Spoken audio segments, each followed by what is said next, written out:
If you're watching this video, chances are the title got your attention. Therefore, you're definitely on a journey from being a photographer to a cinematographer. But where do you start, right? The trick is there's just too many options, from cameras to lenses to lights, microphones to storyboarding, and too many things to do. Besides, there's even different fields of cinematography you might want to get into. You might want to make movies, you might want to shoot commercials, a whole lot. So how do you know the right one for you?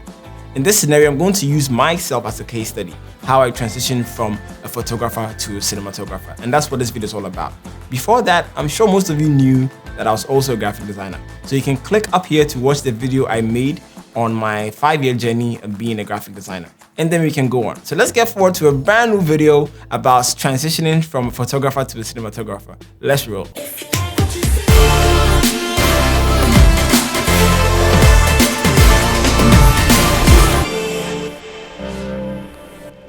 Honestly, the dream was never to become a cinematographer in any shape or form. I sort of just stumbled upon it, and it was a really interesting thing, right? At the beginning, I just loved to capture stills, and I felt the storytelling capabilities of still images was really crazy. I even loved the saying that an image speaks 1,000 words. Therefore, I just felt like being a photographer and taking pictures could just take your story to a whole new level. It was later on in my career that I stumbled upon shooting video, and it sort of changed the whole dynamic for me. It was crazy, it was immersive, it was spontaneous. Everything that I thought I could get in a still frame was now in motion. And that added a whole new sense of hearing, because this time we could add music and you could see things moving, and it was much more stimulating than a still image. So that's when I started realizing, whoa, what if I try to explore this new field a bit more? What could I do? So I started sort of diving more into it, and then funny enough, I'm now doing it almost full time. But now that I think of it, it actually did start way before I realized, because I made my first film back when I was in JHS2. I think I was about to graduate from BCE, and I'm sure all my classmates will remember. I had this tiny little iPod Nano that had a really little camera, and I made a full documentary of my graduation year group. I think it was around 1 hour and 3 minutes or 1 hour and 30 minutes. It was really long. I shot the whole thing on the iPod Nano, no sound, nothing. I wish I could find a clip of it. If you're watching this video in my year group, kindly send me a clip of it if you do have it. I'll definitely upload it on my Instagram or Twitter or something like that so people can see what I'm talking about.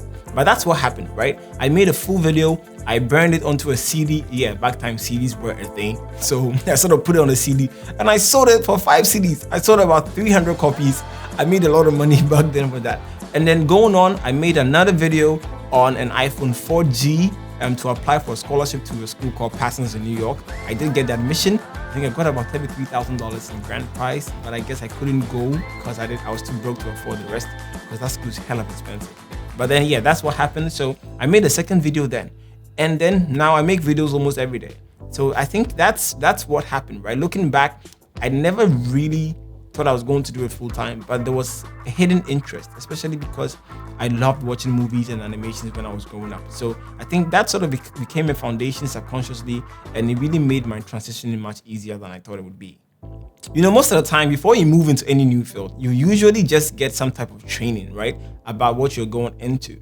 My transition didn't have that approach, right? Because I was mainly doing photography and designing at the time.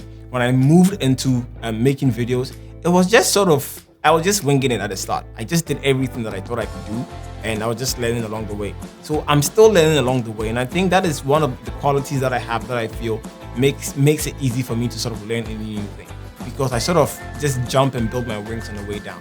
I sort of believe in that ideology that you can't always be too prepared for anything. You might as well start and build your wings while you're going through it. I mean, there's so many things that you sort of want to adapt with before you use or before you get into it. But there's always the problem of overthinking, especially if you're a creative person. You end up overthinking every single decision, and you might delay the start of that idea, the start of that project, the start of that new job you might have gotten because you think you're not ready. So I sort of try to defeat that by just starting and picking things on my way. Now, here's a very unpopular opinion, right? I believe that photographers make the best cinematographers, hands down. I mean, there's a reason why in filmmaking they are called DPs, or director of photography, right? Because the concepts in photography more than apply to cinematography. From lighting, from camera angles, from composition, everything.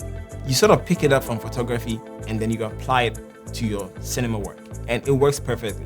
People who are moving from any other field or people who just started cinematography straight away usually find it very surprising that when a photographer gets on set and is trying to start shooting films, everything about their process seems almost as if they've done it before, because they have, right? They were a photographer once and they've been able to sort of capture still frames in a really powerful way that when they are shooting video, you can actually tell that their compositions are on point, their lighting is on point, and they just have to pick a few things up, like sound and other things.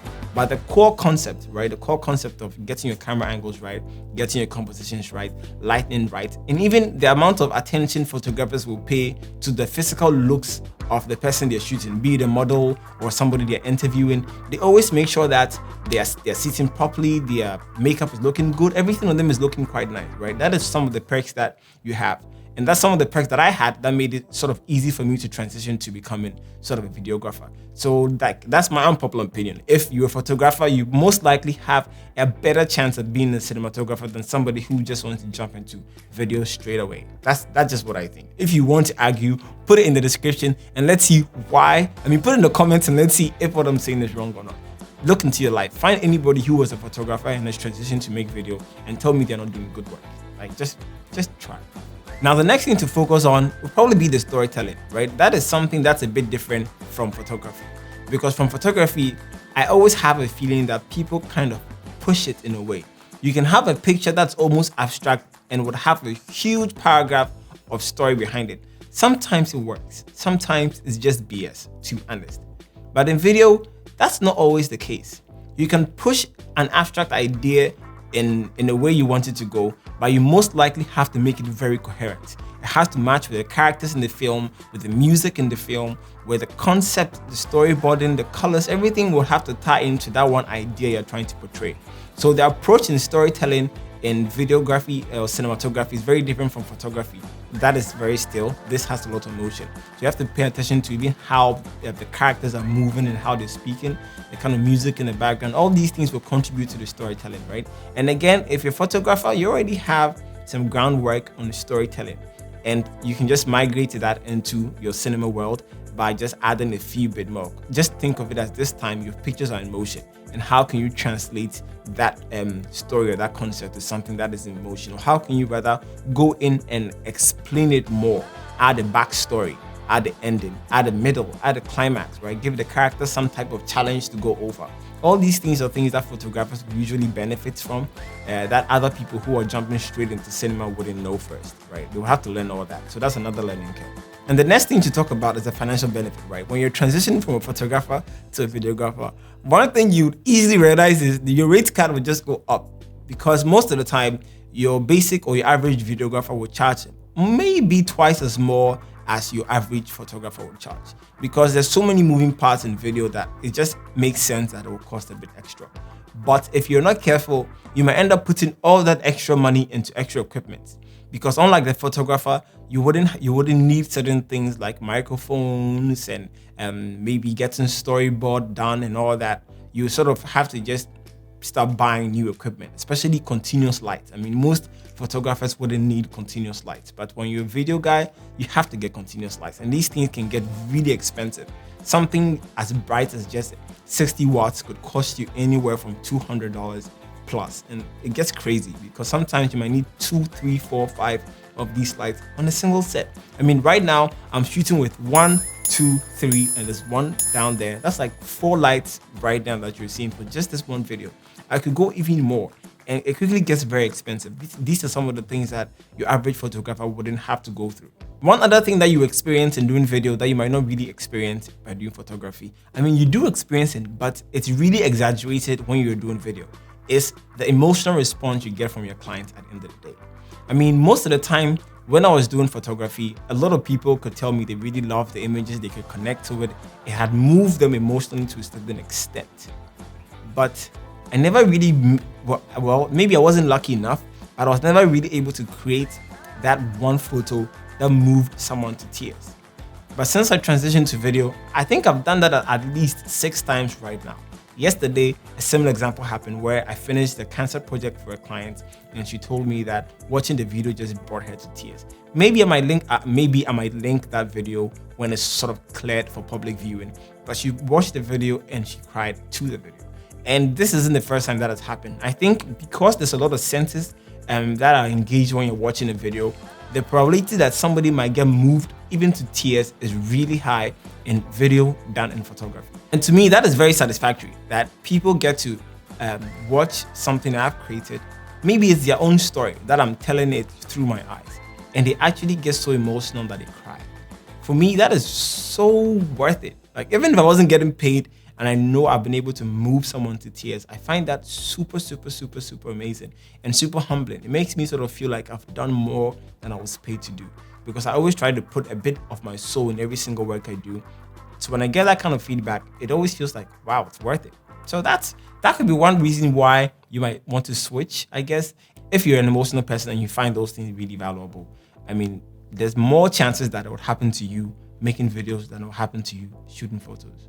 But then there are many photographers and many photos that have brought people to tears regardless. So I guess it's up to you to choose from that. Next thing I noticed was teamwork. Being a photographer, it was quite easy to work alone. But when I transitioned, whoa, you can work alone. I mean, to an extent, but it quickly becomes very overwhelming because in a single set, you have to find somebody to coordinate everything that's going on.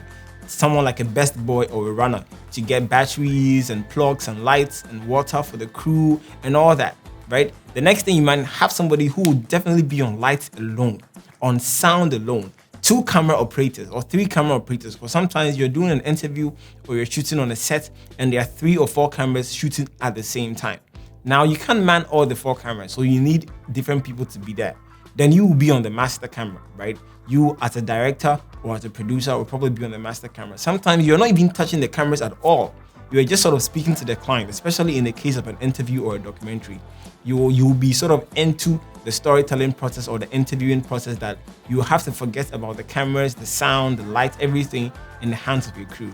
So when I moved from photography to videography, that's one thing I noticed, that you would need a crew just so your work can become effective. To some extent, there are certain work you can do alone, but it's always better to have someone with you because it makes the work more effective, more seamless, and it really reduces your mental burden because video takes a lot of toll on your mind, right? So I guess that is one big difference you notice when you transition from being a photographer to a video person.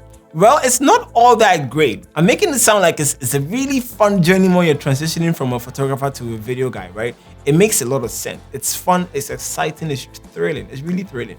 But there are some cons, right? So I'm going to sort of go through some of the cons that I've experienced. The first thing is price. Like, it's crazy expensive. I never imagined cinema to be this expensive or film to be this expensive. Like I said earlier, there are lights you have to buy, there are microphones you have to buy, there are tripods that you have to buy, gimbals and all that. Like, you don't need all of these in photography. Gimbals can get very expensive, but they're very useful. Lights can get very expensive and they are very useful. There are different types of light. There are day color lights, there are bi lights and bi-color lights. You can have RGB lights, you can have LED lights, you can have tungsten lights, and you have HMIs, and trust me, the lights just go on and on and on. And each kind of light will have a different effect. So you easily find that most video guys or most people in cinema are more rental heads than they are owning equipment as opposed to photographers. Most photographers will likely own their stuff, and most cinema people will not own their stuff because it's just too expensive to own everything. Everything changes very quickly, everything is moving very quickly, the kind of projects you're working on will vary, and you can't use the same tools for every single work. And if you try to buy everything, oof, I feel sorry for you. I mean, if you're rich enough, you can, but if you try to buy everything, oof, that gets crazy real fast and gets expensive real fast. So there's that. It got very expensive. So I guess that's one con. But the best side is you get to rent from people. And speaking of rental, if you're looking at the lights in the background, I sort of picked this up from MCB. These are the Godox, I think the Godox tube lights. I'll talk about them later, but they're the ones that are sort of giving my background a very consistent color. There are 3 of them, and I can control everything just from my phone. So if you're looking to pick up lights like this, you can definitely hit up MCB. I'll leave their stuff in the description below. I mean, they're cool people. I mean, since the game, the lights anyway. But then I think it's really awesome. You'll be seeing me use it, you'll be seeing me use it in a few videos coming. You know, let's get on with the video. Okay, like I said, it gets very expensive, and that's one of the good things.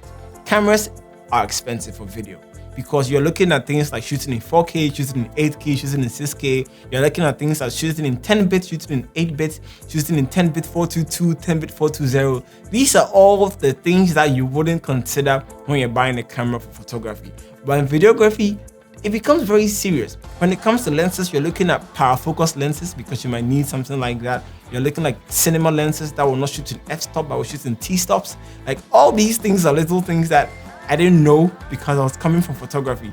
And when I got here, I was like, whoa, no one told me this. But then it's fine because it affects your rate card and your invoices go up, so you get to afford more things. But if you're not lucky and if you're not a financial advisor, you may end up spending all the money on gear, which you wouldn't be if you're a photographer. So that is one of the biggest cons I can talk about. The next con is there are too many moving parts in a video, right? In videography or in cinema. You can make your subjects look gorgeous, right? Your sound can be amazing. Your set design can be very beautiful. But if your story sucks, I mean, no one is going to care about it, right? On the flip side, everything can be great. But if your sound sucks, no one is going to watch it. So there's so many moving parts in video that you might not face in photo. So most of the time, like I said, you have to work with a team. That means the cost of each project also goes up, because every team member would have to have some type of money or some type of compensation for the work they're doing. It usually takes much longer to complete a video project than it does a photography project. So like I said, that is one of the biggest cons that I face. But I mean, over time, you easily overcome that con and it becomes something like a huge benefit. One benefit I can say right now about that specific con, too many moving parts, is it helped me build a team. And in building a team, it made me a better person in terms of being able to speak to my team members, to create a community or like a family-like aura around all of us. Because we're all on a journey as creatives or as artists to produce pieces of work in various fields. And when I started having a team, it was much easier to talk to these people, to collaborate with them, and to create more things. And the best part is, now there are more ideas in the storyboarding process, because everybody wants to pitch in what they've noticed or what they've learned, and the experiences of all their lives sort of come together right there to make the stories we are trying to tell more impactful and more diversified. So that's a con, but it's a really good con in the sense that you can't do it alone, you need a team. But if you're a person who can afford to have a team, or you're shooting small projects, then it becomes a huge con, because it becomes very expensive to afford a team to even make your projects become reality in the first place. But it's something you can quickly get over. The next con is light. Ooh, I know light sort of goes under the expensive part, but it also comes here because light needs a topic on its own. Lighting in video is everything. It controls the mood, it controls what people see, it sort of makes people do certain things you want them to do. You can control people's attention with just light only. But lights get expensive. Lights can have different effects. So you need to sort of study lighting in a whole new way than you would in photography. A typical example can be checking the CRIs of your lights so that you know that the quality of light you're getting is really good. That's how come you might end up buying certain pieces of light equipment over other pieces, because you're considering just the CRI. And that is also going to sort of improve your overall quality of work. So lighting on its own is just a whole new topic. The size of the light matters, right? The size of the light matters. Don't get me wrong, size matters, but that's not what I'm talking about. But yeah, that's what I mean. So lights could be a whole new topic. How you light it, from motivated lighting to sort of still lighting to using ambient light to using artificial light sources and everything. Like you have to go in depth in it to help you sort of tell the story. And the last thing would be the dinosaur in the room. That is post-production. Post-production in photography and in video is completely different. Like, it's completely different. It's sad to actually talk about it, because this is the one part that I miss in photography that I wish I could just delete from the video production part. Like, post-production in video is so much stress. You have to work on the lighting, you have to work on the sound, you have to work on the cutting, you have to work on the sequencing, and then you have to make sure that everything makes sense at the end of the day, right? A typical example is, you start your video career, you're sort of shooting on cameras that don't shoot in F-Log or C-Log or S-Log or any sort of log format, right? You're shooting with the colors baked in, so everything looks good. Something happens, you upgrade your work, you go and shoot with a cinema camera or a camera that shoots in RAW. Then you have to now start post-processing, color correcting, color grading. That's specific too. And trust me, it gets complicated very quickly. It's so complicated that in cinema or in video, there are people who specifically color correct and color grade footages. Like that's all they do. And for somebody who's starting up, you might have to be your own sound guy. You might have to be your own color correcting or your own color grading guru. You might have to be your own storyboard artist. You might have to be your own director, or sometimes control 2 cameras at the same time. I mean, I've done that before, I guess, but I mean, it's not advisable. But that's a huge difference you notice, because in the post-production side of videography or cinema, it's totally crazy. And it's something that I was not ready for. And today, sometimes I still think I'm not ready for it because it gets very overwhelming very quickly, depending on the type of project you're working on. But then, yeah, that's one of the biggest cons. But if you get a good footing on post-production in video, you can take a crappy video and really boost it up to an okay video. And you can take a great video and boost it up to become a phenomenal video. Like, post-production can literally change everything in your video making process. So it's something that you can take seriously. But it's one of the things that photographers will never expect to be a challenge when they're transitioning to videography. So that's sort of the end of that particular thing. I know there's a lot of things to cover in trying to transition from being a photographer to a videographer, but this is sort of like my journey and the things that I went through and the things that I noticed, and I hope that it helps you on your journey. If you have any specific questions you would want to know, you can leave them down in the comments below. I really love talking about this specific thing, because as an artist, it's important that you flex your muscles and then spread your brain across a lot of touch points in your creative process. You might not know which one you fall in love with, so it's good that you keep exploring and finding new things that you might love to do. I mean, there was a time that I was doing just design, and there was a time I was doing just photography, and there was a time I was doing just video, and now there's a time where I'm mixing all the three to create just one piece of work. And that family that I've created in my mind, putting all these 3 different hats together to finish one project, is very, very holistic for me, in the sense that it feels more like all that places I went to was just a means to an end, right? It was just sort of going to help me make the things I see in my mind now real. Now I'm getting more into carpentry and making and building things and trying to sort of make things look a certain way, and that, I'm sure that will lead me into looking at set design really soon, because I know I've started saving some Pinterest boards on set design, and I'll definitely start trying to sort of implement that more. And it has even gotten to the point where I'm beginning to sort of get interest in costume, because sometimes I'm going to shoot an interview and I'll ask the client what are they wearing, or like what colors are they wearing, and sometimes even dictates how they will style their hair or what they'll wear. So all of these things are sort of the little things I started picking up when I transitioned, and I'm sure that you're also going to pick them up too. So like I said, if you have any questions about anything you're facing or any challenges you have, or sometimes you're not so sure what to do, you can leave them down in the comments below. We'll definitely talk about it. So that's it. Thank you so much for sticking around and watching this video. My name is Joshua Cleopas, and if you love this type of content, try subscribing, because it helps the channel grow so I can make more videos like this. I guess sort of motivates me to make more videos, to be honest. Okay, thank you guys so much, and I'll catch you guys on the next video. See you.